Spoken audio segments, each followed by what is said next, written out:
through what's required for you for the results and analysis. So we're going to use this little section guide, and I will post this as well so you have access to it. And we'll go through one thing at a time for what you have to do for your results section. All right, so according to the rubric, you have to present your results, findings, evidence, that's the data you've collected, or the product, like Maha, that's you. You have a product. Okay, interpret the significance of those results. So, like, why is what you found important? The product of it or the findings, and explore the connections to your original research question or project goal. That's super important. You have to go back and answer your research question. And you should also include in your analysis guide for the reader whether or not your hypothesis was supported and rejected and why. Okay, so after you do that, you'll discuss the implications and the limitations of the research or creative work. Now, if you've already put your limitations in your methods, that's fine. It can stay there. We can readdress the limitations in like a super short, maybe couple of sentence or two format in terms of the results as well. Okay, implications means what does this mean for the generalization of your data, right? So one of the limitations is that we have a sample size that's kind of small and in a relative area for our school district. So you can't just take your findings and say, okay, this is what it means for the whole entire world, right? So we can, though, take some of the implications for broader study of what you could do with your research in the future, okay? All right, so for your results section, excuse me, not talking well this morning. You must discuss the following elements of your research. All right, using your results, present an argument, conclusion, or the new understanding. That's super key. Okay, we want to know what's new that's come out of your research that acknowledges and explains the consequences and implications in context, right? So when we say in context, that means, how are you answering your research question? What new understanding did you find based on your gap? Okay, so that's another good thing to do in your results section, is discuss how your findings addressed the gap that you presented in your literature review. All right, and then secondly, the paper demonstrates a compelling argument through effective interpretation and synthesis of the evidence, aka data, and through describing its relevance and significance, right?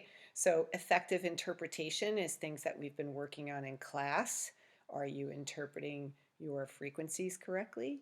Are you interpreting your correlations correctly? If we've done another test, like a t-test, did you interpret the results of that correctly?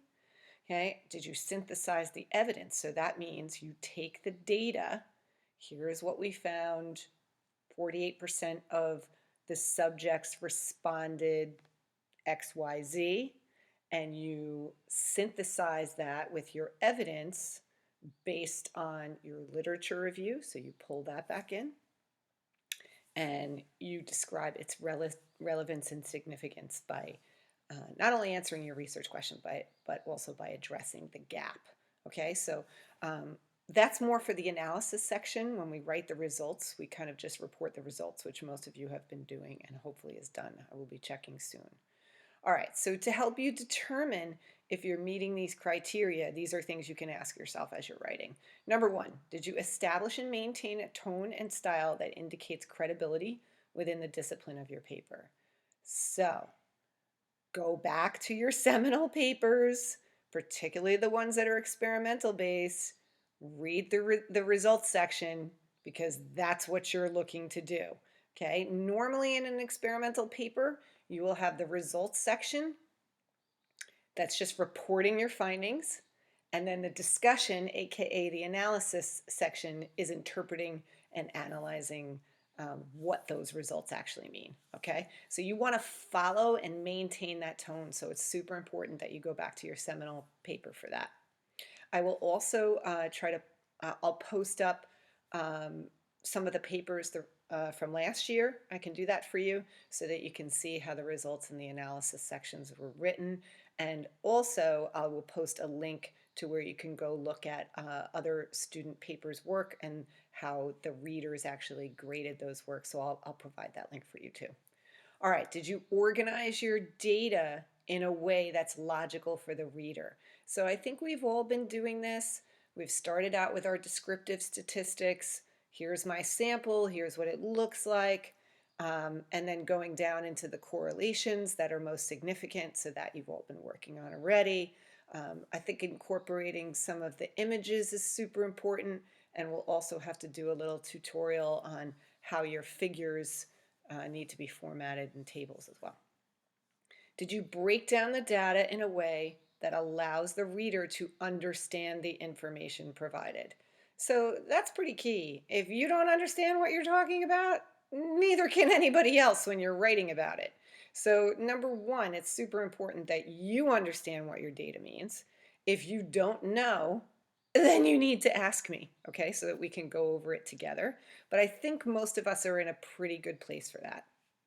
All right, so make sure that what you're writing is understandable for people that are reading it. And the best way that you can do that is actually when you're revising your work is go back and read your paper literally out loud. Like I'm sitting in my sunroom out here talking to myself. Go find a quiet spot in the house, read your paper out loud, because that's when you're going to find the grammatical errors, the incomplete sentences, etc. All right. Did you provide strategically chosen and designed visuals that support the understanding of the data? So those can be your tables, figures, but they can also be graphs that you create. So you can create wonderful looking bar graphs actually, or line graphs in Excel. So we can do a little tutorial about that too. Okay, so that helps to support understanding of the data because it provides a visual reference for people. And you can't just put a table in your results without introducing what you're going to see in the table first. Otherwise, it's out of context. Okay, so whenever you have a table, whenever you have a figure, you give the reader an idea of what's coming and what's being shown in that table. And then underneath the table, you put a short explanation of what you're seeing in that data. Okay, so that's important to do as well. All right, finally, can you supply the reader with enough information to set up a successful discussion and a compelling argument? Okay, so your argument is based around addressing the gap in the research that you set in your literature review, answering your research question, which is backed by your literature review evidence and the findings of other researchers. So at the end of your analysis section, it's super important to go back and address how your findings match up with what's been found previously in similar studies that you wrote about in your literature review. Okay, so you're going to want to do that too. All right, so and down below it says AP Research Pro Tip: the argument you present to the reader should be based on your collected and analyzed evidence. The strength of your argument is highly, but not entirely, dependent on how you thoroughly analyze and create meaning from your raw data. In some cases, basic descriptive statistics, that's the means, the standard deviations that we did, may be sufficient, but that information only provides a superficial level of analysis. So afterwards, this is where the correlational data comes in. This is where the qualitative analysis of data comes in so that you have that rich interpretation. All right, so use your judgment to determine the level that you should be analyzing your data. I think we're all pretty good with that at this point. And for some of you that are doing some more complex things, we have to talk a little bit further about that. I'm thinking about you, Tulu. All right, so that's it for now. I'm going to put up a different, actually, you know what? That's not it for now. Let's kind of go back through this because you actually have this paper, right? Because it's a good summary. Here's your results section, right? The results are a summary of the findings, including the statistical analysis. It's fairly short. They're going to lead the reader through the analysis in a logical order. Use the same sentence format for each statistic reported. Okay, so I have a good example of that below. Decimals go out to the hundredths place, so check your stuff. You don't report full interpretations of all your data here. I prefer that in the discussion conclusion section. So I know what I just showed you before. I was talking about some of that interpretation. So the way that you'll set it up is results and findings, which you should all have a draft of already. And then the analysis goes underneath that, so you can include this discussion analysis subtitle before you interpret all the data. All right, so when you report your descriptive statistics and frequencies, means and standard deviations are reported as such, right? You could do it one of two ways. That's here. A frequency is simply the number of participants who indicated a particular category. We display percentages this way, no decimals in the percentages, please. If you have a lot of mean, standard deviations, and frequencies to report, that's best done in a table. Most of you are already through that. This is how you format a table. I think I will do a short video on how you actually do this in Word as well, so that you can see and end up with a beautiful looking table like this. Okay, and when you report your correlations, report what test was used for all of you. We used the Spearman-Rowe, HRO, correlations because you have categorical data from your surveys. Now you're going to report variables being investigated, state whether it's significant or not, what's the value of the correlation, is it positive or negative, and then you're going to put that p-value in that probability of value, right? So when we read back through something, it looks like this. Spearman rank order correlations were conducted to determine if there were significant relationships between variables. The correlation between IQ and SAT scores was found to be positively statistically significant. Rho equals space. No, space is in there. You want to have that too.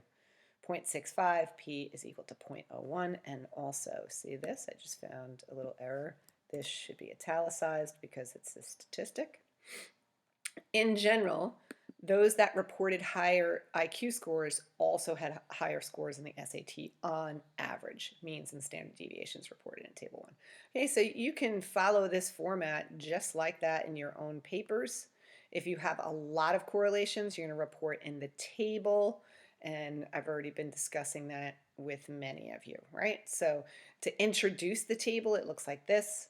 Correlations were computed among 5 self-concept scales on data for n equals 80 men. You're going to put your own sample number in there. The results suggest that 7 out of 10 correlations were statistically significant and were greater than rho equals 0.3. P is equal to 0.05. The correlations of competence rating of scholarly knowledge with other self-concept measures were not significant, with the exception of competence rating with common knowledge, right? So like this is just sample, but you can certainly follow this format as well. Whenever you format a table, you have the title, looks like this, and you put your sample number in there. Okay, and again, we'll do a short formatting video so that you can make your tables look like this as well. Okay, and note only out to the hundredths column here. Underneath, we put what the stars mean for our significant values. Okay, and then underneath the table, you kind of close out. In general, the results suggest that men who are self-confident in one area tend to rate themselves as self-confident in others, with the exception of competence ratings for scholarly knowledge and academic intelligence. Okay, so just remember, all statistics are italicized, note the above. If an exact p-value is known, report it. Otherwise, you report it as p is less than 0.05 or 0.01 or whatever you had from your correlation results. Okay, so I hope that's helpful. Shoot me any questions that you have. Okay.